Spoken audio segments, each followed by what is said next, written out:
Este tipo de acción polimórfica debemos replicarlo en la clase cliente, además de todas las características que hemos colocado para, en este caso, la clase empleado, ¿sí? Heredamos de persona, creamos este tipo de constructor, tanto la clase empleado como también el constructor de persona, ¿sí? El zapper, y definimos con una annotation Wilder justamente el nombre de lo que va a ser este método, que ni más ni menos el método se llama empleado, y es el método constructor, el método ya conocido. Pero claro, como te he dicho, con Lombok, trabajando con diferentes clases que van a heredar de una misma clase, en este caso la padre, persona, tenemos que referenciarle a Lombok justamente el nombre. Y no solamente el nombre, después vamos a ver que tenemos que trabajar con una función llamada .wilder o wilder, no me acuerdo exactamente ahora, y de esa forma crear lo que es el objeto en sí del constructor. Bueno, igual tampoco se crea porque ese tipo de función es estática, entonces lo que nosotros debemos hacer es referenciarle a una variable y de esa forma trabajar con el constructor. Es una forma diferente, ¿sí?, de la que venimos viendo, pero vamos de vuelta al punto. Tenemos una clase demasiado dummy. Acuérdate que las clases son más extensas, ¿sí? Las clases POJO son más extensas. Cuando vos trabajes con Enterprise Edition, te vas a acordar que Lombok sí es funcional. Y por el momento trabajamos con clases muy acotadas. Pero bueno, vas agregándole parámetros, vas agregándole atributos, vas agregándole cosas y te vas dando cuenta que se va extendiendo, ¿sí?, lo que es la clase en sí. Bien, entonces vamos por partes. Primeramente copiamos esto, la clase cliente, el punto class, ¿sí?, e importamos todo esto. Llamamos al zapper, además los campos también lo incluimos, ¿sí? Heredamos de persona, extends. Bien, después de esto el constructor, bueno, lo copiamos y después cambiamos los nombres, ¿sí? Copy paste. Parte de la programación es esa. Wilder, empleado Wilder, en este caso sería cliente, ¿sí?, cliente Wilder. Bien, acá cambiamos cliente y dejamos como estábamos con todos los atributos.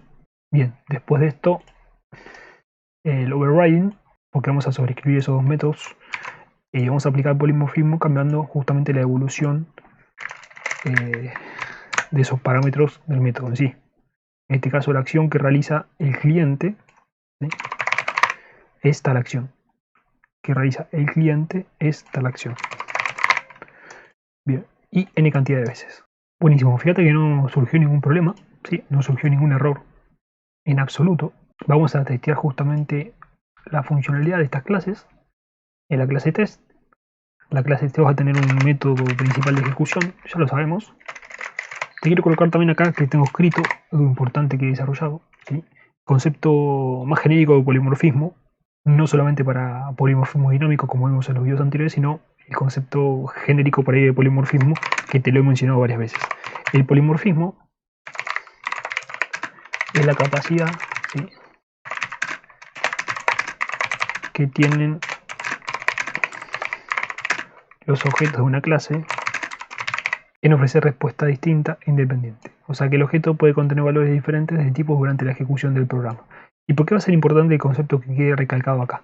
Bueno, porque nosotros podemos tranquilamente aplicar, por ejemplo, un objeto, si la clase padre, creamos el objeto persona, le voy a llamar persona, al objeto le voy a llamar simplemente persona, ¿sí?, y creamos justamente un objeto de esa clase. Utilizamos constructor vacío de persona. Fíjate que el constructor no lo hemos declarado, ¿sí?, se declara automáticamente con annotation data, ya te lo dije varias veces, ¿sí?, y el constructor acá no está. Lombok te lo crea, ¿sí?, con no constructor, y a su vez podemos acceder a esos elementos con data. Y fíjate que el constructor vacío acá lo estamos creando, pero y en la clase no lo hemos desarrollado, ¿sí? Acuérdate que te dije, Lombok te lo crea con la notation no args constructor, ¿sí? Entonces, de esa forma hacemos uso justamente de esta clase, creamos ese objeto y sabemos perfectamente que un objeto de esta forma es un objeto común y convencional. Pero claro, si nosotros ahora aplicamos polimorfismo dinámico, como lo hemos visto en los videos anteriores, sabemos perfectamente que podemos tener un objeto de tipo cliente, ¿sí?, instanciamos la clase cliente, pero va a ser de tipo persona, va a ser de tipo persona, ¿sí? De la misma forma que nosotros tenemos un objeto de la clase empleado, ¿sí?, va a ser un empleado, pero el tipo, ¿sí?, De esta forma nosotros creamos objetos con comportamientos diferentes según el propósito.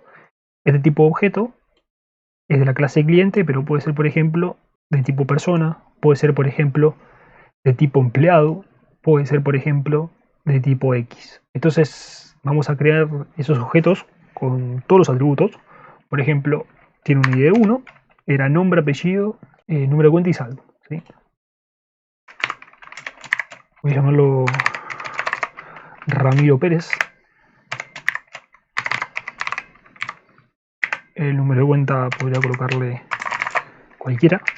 Y el saldo que te da, por ejemplo, 56.000 pesos. Perfecto. De la misma forma para cliente y de la misma forma para empleado. Perfecto. Tenemos estos tres objetos. Los IDs los referenciamos a uno porque hacen referencia a esta clase. Podría colocar 1, 2, 3, pero bueno, lo dejo así. El tema es el siguiente. Nosotros creamos estos objetos y, por ejemplo, vamos a mostrarlos en la salida de la consola. Vamos a colocar un CISO. Colocamos personas, ¿sí? Porque tanto los empleados como los clientes son personas.